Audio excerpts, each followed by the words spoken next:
அனைவருக்கும் வணக்கம்.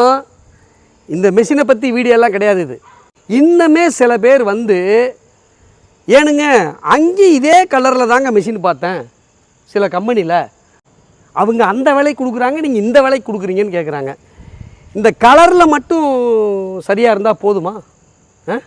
இந்த கலரில் மட்டும் ஒரே கலராக இருந்தால் போதுமா? அந்த கலரே ஒரே கலரில், அந்த பெயிண்ட்டு வேறு குவாலிட்டி, இந்த பெயிண்ட் வேறு குவாலிட்டியாக இருக்கும். எனக்கு ரொம்ப கோபமாக வருதுங்க. இந்த வீடியோவில் நான் வந்து பார்த்து நான் பேசுகிறேன். போடுற வீடியோக்கள்லாம் அவ்வளோ கோபம் எனக்கு இருக்குது. இந்த தரத்தை பற்றி தெரிஞ்சிக்காத, வெறும் விலையை மட்டும் பார்த்துட்டு, வெறும் கலரை மட்டும் பார்த்துட்டு தயவு செஞ்சு அப்படிலாம் இருக்காதீங்க. ரொம்ப வருத்தமாக இருக்குது எனக்கு. எத்தனை பேர் கஷ்டப்படுறாங்க தெரியுமா? ஒரு தப்பான மிஷினை வாங்கிட்டு. ஏங்க நான் லோ குவாலிட்டி மிஷின்லாம் விற்கிறதில்ல, லோ ப்ரைஸ் மிஷின்லாம் விற்கிறதில்ல, right quality right price machine விற்கிறேன். தயவு செஞ்சு புரிஞ்சுக்கிங்க. இவ்வளோ தான் என்னால் சொல்ல முடியும். நன்றி.